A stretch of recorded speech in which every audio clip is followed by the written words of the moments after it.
The date is December 14th, 2005. Someone just called 911 outside of Las Vegas. 911, what's your emergency? The reason? A car burning on fire in the middle of the desert. Firefighters rushed to the scene. The car's fire was raging from the back seat. As the fire is taken out, the reason for the disaster becomes clear. Inside the trunk is a dead body. These things that these people did to her, the beauty that they took out of her, it was just unimaginable what it must have been like.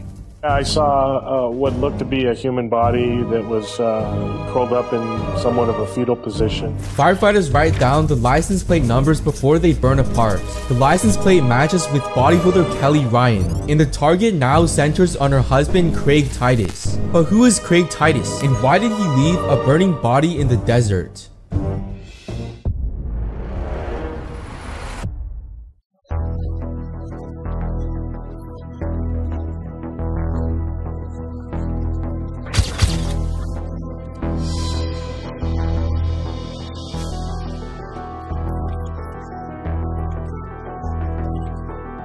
As a high schooler, Craig had tried football, wrestling, and rowing, but nothing ever struck as much as bodybuilding. He had the genetics and drive for it, and it didn't take long before Craig started gaining traction. In just 3 years, Craig put on 45 pounds of lean mass. By the age of 23, Craig already won his first bodybuilding show in Houston. He was so gifted that he destroyed everyone at the show.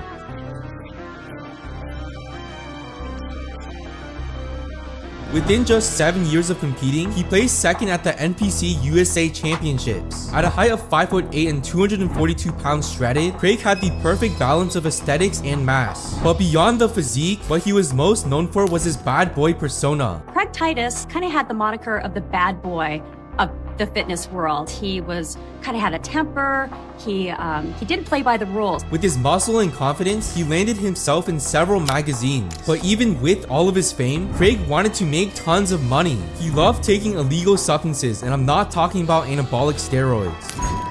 I heard as well, and there's also a lot of talk about cocaine. Craig constantly abused recreational substances, and he realized he could make money by selling them. So he took on a side job of selling party substances. But it didn't take long before Craig got caught. Craig's bad boy image was more than just a pose. In the mid-90s, he'd been arrested for selling ecstasy. The police ended up catching one of Craig's deals and everything looked like it was over. Luckily for Craig though, he only got sentenced to 16 months in probation. This taught Craig that he could get away with any crime as long as he hid the evidence. And even if he did get caught, the consequences wouldn't be that bad. But this crime will eventually foreshadow much darker events to come. As Craig was doing one of his probation drug tests, he tested positive for steroids. The general population was left shocked. They had no idea that pro bodybuilders were using steroids, but Craig just shrugged it off. He told everyone, dude, you won't get this big unless if you use steroids. Most professional competitive bodybuilders use steroids, so Craig doing it too wasn't really that big of a taboo thing. He boasted and he was honest about it and said, dude, you don't get this big without doing steroids. Craig's reaction made him the ultimate bad boy. His fame just grew even more as a result of his response. But as Craig kept gaining more fame, he started becoming more arrogant. People around him usually said he was fun to be around, but he was now becoming a different person. His ego was catching up to him. While Craig was at a bodybuilding competition, he met a female bodybuilder named Kelly Ryan. Craig fell in love with Kelly, but Kelly rejected Craig's advances because she knew Craig was a bad boy. As Craig kept pursuing Kelly, she eventually gave in. The couple instantly became bodybuilding celebrities. They got married years later and were known as the perfect bodybuilding couple. Craig and Kelly were seen everywhere on the front pages of magazines. But behind the surface, everything was going wrong. Vegas, it does have a dark side. And if you mess with it, it can really burn you. As Craig was looking to open a clothing business, he met a professional dancer named Melissa James. Craig loved Melissa's work ethic and convinced her to move to Vegas. Melissa agreed and moved into Craig's home. Melissa's family was anticipating her return back home for Christmas, but unbeknownst to Melissa's family, she would never show up on her flight back home. He basically told her that, she would have a better career out there. He had promised her if she come to Vegas that she could hook up with some choreographers. You have two competitive women trying to compete for the attention of one bodybuilding guy that's like the harem leader. And I think there was kind of a triangle between Melissa, Kelly, and Craig When Melissa moved into Craig and Kelly's home, she quickly realized that the couple were avid party substance users, and because of their constant abuse of substances, they were always paranoid. Kelly always acted like everyone was out to destroy her. One of her dark suspicions was that Melissa and Craig were having an affair. That caused Kelly a lot of distress.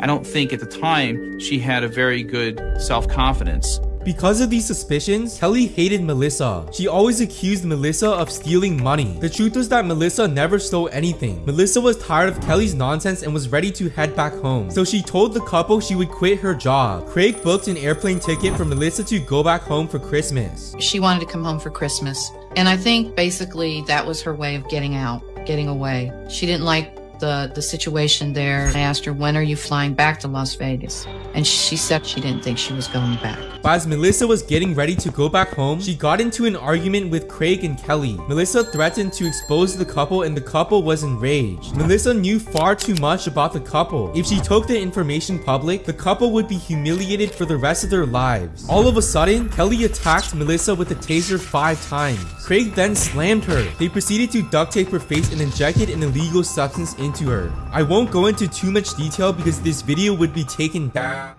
But the couple basically strangled Melissa, forcefully overdosed her, and put her in their trunk. Her face and neck was wrapped with duct tape. Toxicology testing showed presence of high concentration of opiates and some synthetic opiates. Craig was in a deep panic, but he had a friend that could help. Because of Craig's celebrity persona, he had friends who idolized him. They would do anything for him. One of those friends was a man by the name of Anthony Gross. Craig called Anthony to come to his house for a favor. When Anthony arrived, Craig opened his trunk and was left in shock. Melissa's unalived body was there. Anthony was terrified, but Craig was his idol, so he agreed to help. He promised Craig that he would help burn the car in the desert. Craig, Kelly, and Anthony went to a convenience store to get ready. Kelly bought 7 bottles of lighter fluid and Craig loaded the fluid into the car. 7 bottles of 64-ounce lighter fluid. All the lighter fluid they had in the store. Their plan seemed perfect on the surface. They spent the next few hours driving into the desert. Then they lit up the car in flames. A huge fire lit up and it just kept getting bigger and bigger. The fire ended up being so big that it caught the attention of the firefighter department. Just before dawn on the morning of December 14th, 2005, a truck driver had reported seeing a fire in the desert outside Las Vegas and a gray pickup truck fleeing the scene. Firefighters immediately rushed to the scene and took out the fire as fast as possible. Once the fire was out, the police then investigated the scene. They opened the trunk and found the burnt, unalived body. The police knew something was off. They quickly checked the car's burnt license plate. The police searched their database of registered vehicles. The license plate ended up matching Kelly Ryan. Beyond that, there was some other evidence as well. Inside the car was a flashlight that pointed to Anthony Gross. According to Anthony's credit card statements, he purchased the same brand of flashlight as the one in the car. The police took in Anthony for questioning. Anthony then directed them to Craig and Kelly. Interrogated on the afternoon of the 19th, Anthony told police about the most recent favor he'd done for Craig and Kelly, following them out into the desert to ditch Kelly's Jaguar. It looked like everything was about to be over, but when the police went to Craig and Kelly's house to announce the bad news, Kelly didn't even seem bothered. She acted like she knew everything that had happened. Kelly explained that Melissa was stealing from them. According to Kelly, she got into an argument with Melissa. So Kelly said that after the argument, Melissa drove Kelly's car outside of Vegas. The police were skeptical of Kelly's claims, but they didn't have any proof to prove Kelly wrong.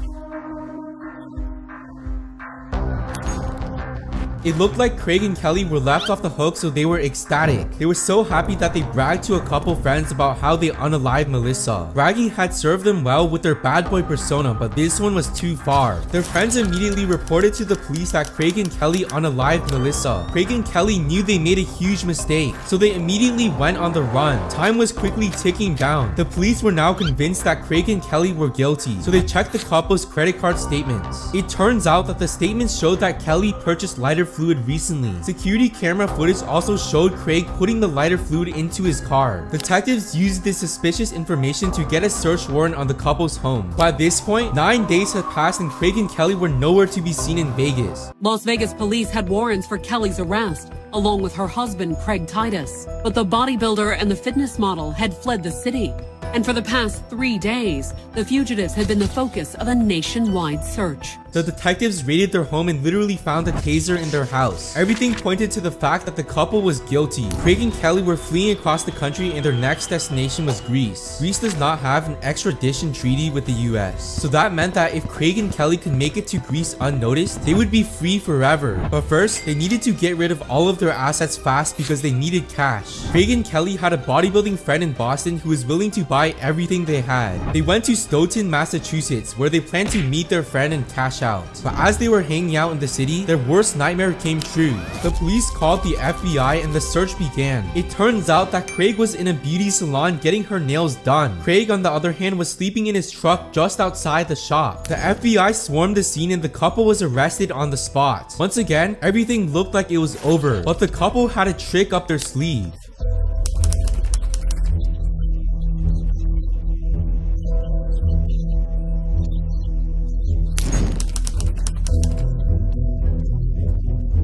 The case was taken to court. It turns out that Melissa's body was burned so badly that it was unclear how Melissa unalived. This meant that Craig and Kelly had a chance of getting away with unaliving Melissa. To unalive Melissa, Craig and Kelly injected illegal substances into her. Because they did this, Craig was able to claim that Melissa was unalived from an overdose.